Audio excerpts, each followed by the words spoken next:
Entendes o que estás lendo? O podcast que te leva através das páginas da Bíblia. Livro por livro. Capítulo por capítulo. Uma exposição bíblica emocionante. Aperte os cintos e embarque comigo nesta viagem.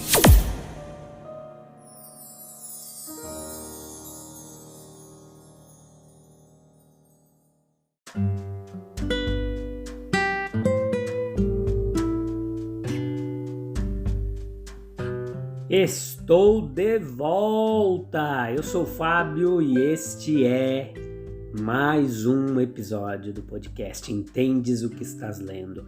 Hoje nós vamos ver o último episódio desta semana, capítulo 4, também o último episódio do capítulo 4, a parte quarta parte, episódio número 279, estamos na quarta temporada, vendo o Evangelho de Lucas, capítulo por capítulo.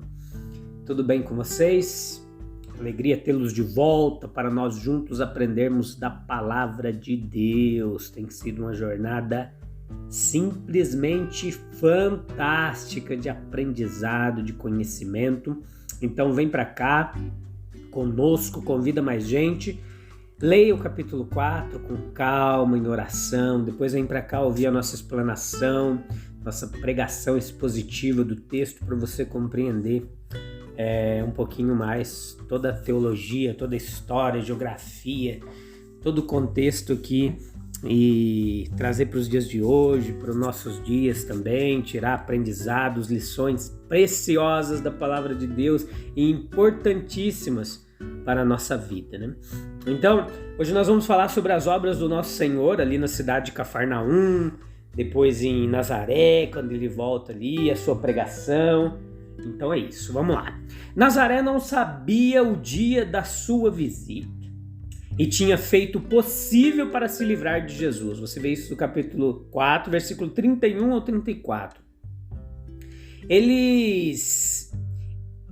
Jesus não teve outra alternativa senão ir para outro lugar, Cafarnaum.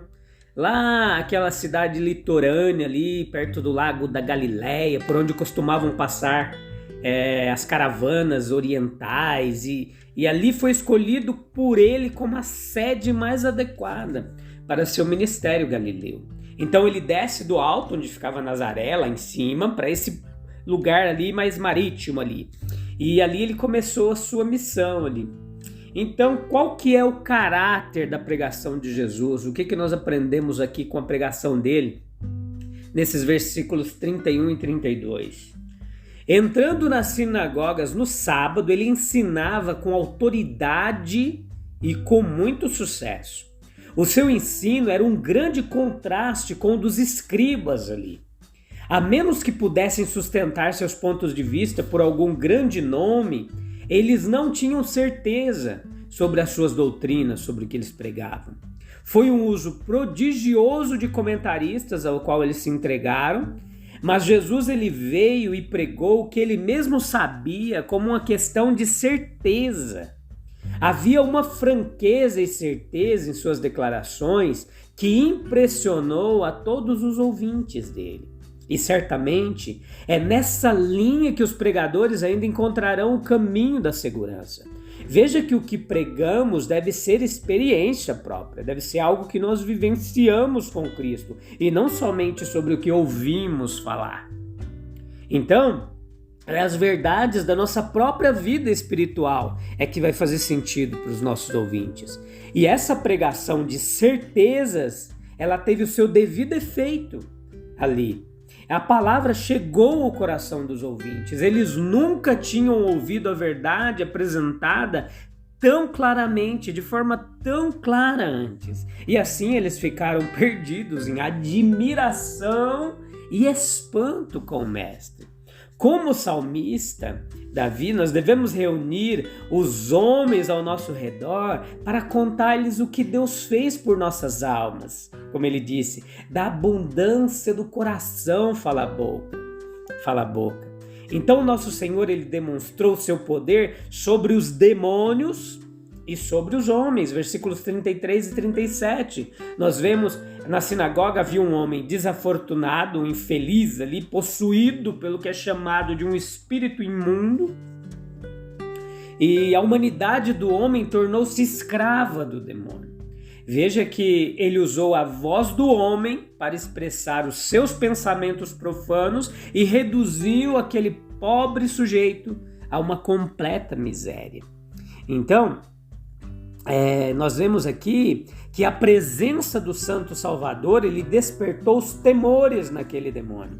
Ele viu que a sua hora de julgamento havia chegado e, assim como último recurso, ele tentou ferir a reputação de Jesus, dando testemunho de seu caráter santo. E é nesse apelo a Jesus, ele fala tanto pelo homem quanto por si mesmo. E deixa-nos o que nós temos contigo, Jesus Nazareno. Tu vieste para nos destruir? Nós vemos aqui que o medo inerente do julgamento, o demônio sentiu que ele merecia destruição. E agora Jesus primeiro silencia o espírito, indicando que ele não deseja tais testemunhas. E em segundo lugar, ele ordena que ele saia do possuído. E dessa forma o demônio é chamado de volta ao reino espiritual, do qual ele parecia tão ansioso para escapar. Não há nada a fazer senão obedecer a Cristo. Ao fazê-lo, no entanto, ele faz o seu pior sobre o pobre possuído. Ele o derruba e aparentemente tem mais uma vez domínio sobre a sua presa. E é um último e mal sucedido esforço. A restauração da natureza humana, a liberdade daquela tentação demoníaca, e é um grande objetivo da obra do Salvador. Ele trazer os homens à sã consciência para que eles possam agir por si mesmos e resistir às sutis tentações e ao pecado. Essa é uma função gloriosa do Santo de Deus. E o resultado do milagre foi o reconhecimento de Jesus como soberano daquele mundo espiritual. A sua palavra poderosa, ela não apenas controlava os corações humanos, mas isso também se estendia aos demônios. Eles tinham que obedecer ao seu comando, não importa o quão relutante eles ficassem ou pudessem estar em fazê-lo. Depois, no versículo 38 e 39, nós vemos a sogra de Pedro, que estava com uma grande febre quando Jesus entra na casa ali de Pedro. E eles rogam por ela. E nós somos assim ensinados que nosso Senhor gosta de ser solicitado pelas bênçãos, que Ele está tão pronto e disposto a nos conceder. A oração é um grito natural de necessidade, de intercessão, para aquele que é capaz de enfrentar as dificuldades do homem e abençoá-lo. E é assim que o nosso Senhor, sendo suplicado, Ele vai até o paciente, Ele repreende a febre, Ele toma pela mão. O seu ministério, Ele mostrou o caráter imediato e completo da cura. E também a gratidão que deve caracterizar aquele que é salvo, resgatado e redimido por Jesus. Ele nos devolve a nossa saúde para que possamos usá-la para a sua glória e para o benefício daqueles que nos cercam. Versículos 40 ao 41. Ao pôr do sol, quando o sábado estava terminando, quando sob as amistosas sombras da noite os pobres doentes e deformados poderiam convenientemente ser trazidos a ele, ele encontra uma imensa oportunidade à sua frente. A casa de Pedro foi agora transformada em um hospital.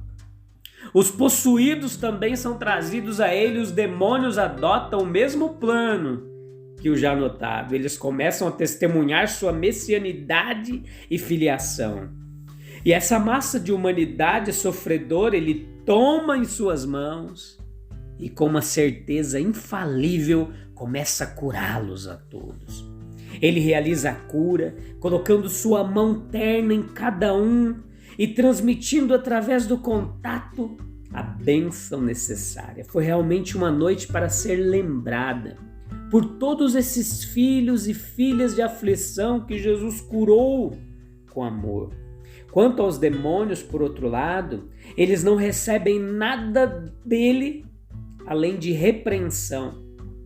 E ao mesmo tempo ele mostra a sua soberania sobre eles, condenando-os ao silêncio e à solidão, pelo menos no que diz respeito aos homens possuidores. Os versículos 42 e 44, nós vemos que após essas obras poderosas, ele sente a necessidade de se retirar para falar com Deus e manter a sua alma em sintonia adequada para trabalhos posteriores. Se Jesus sentiu necessidade de oração, quem somos nós, né? Para não orar. Parece que lhe deram um convite para se estabelecer em Cafarnaum. E se ele tivesse aceitado, teria tido a prática de um médico famoso, as portas cheias de manhã, da noite, sem tempo para qualquer outro trabalho. Por isso ele decidiu itinerar, em vez de se estabelecer. A sua peregrinação de um lugar para o outro o protegeu do excesso de trabalho, de caráter puramente físico, e o capacitou a ser o missionário que ele estava destinado a ser. É uma pergunta interessante. Por que ele não fez da Palestina uma terra saudável de ponta a ponta? Ele poderia ter organizado delegações e procurado todos os doentes e tornado a terra livre de todas as doenças e sofrimentos. Já pensou nisso? Mas enquanto ele curava todos os que vinham ou eram trazidos a ele e enviava discípulos em incumbências semelhantes, ele não empreendeu uma cura total. E duas respostas podem ser dadas na forma de uma razão válida sobre isso. Você pode anotar aí. Em primeiro lugar, o povo não merecia tal bênção e provavelmente não teria sido melhor por isso. Um mundo de homens pecadores não seria melhorado se todos fossem feitos e mantidos homens completamente saudáveis. A saúde da alma e a saúde perfeita do corpo, elas devem se sincronizar no grande futuro que está diante de nós. Mas em segundo lugar, se ele tivesse empreendido esse exercício físico, ele teria perdido as suas oportunidades de um trabalho puramente espiritual, a pregação do Evangelho, que foi para o qual mais especialmente ele veio. Então, portanto, nós devemos admirar a sua determinação de ser um missionário itinerante em vez de um médico estabelecido e famoso. A pregação é realmente a obra mais elevada do homem, se for feita conscientemente. A esfera espiritual e os resultados são para sempre. É bom engrandecer o ofício conforme ele é ampliado pelo Mestre. Depois nós vemos no versículo 32, 37, que a fama dele, ela começa a se espalhar. A fama de Jesus como homem é realmente notável. Perceba comigo aqui, ele nasceu em uma pequena aldeia da Judéia, de pais humildes, recebeu uma educação escassa, sem patrocínio, ensinando verdades profundas demais para serem compreendidas pela multidão e amplas demais para serem apreciadas pelos ortodoxos de seu tempo, despertando o ódio dos poderosos e morrendo ainda jovem, uma morte de extrema ignomínia. Seu nome se tornou conhecido, sua doutrina foi recebida, ele mesmo foi honrado e até adorado por incontáveis milhões de humanos debaixo do céu.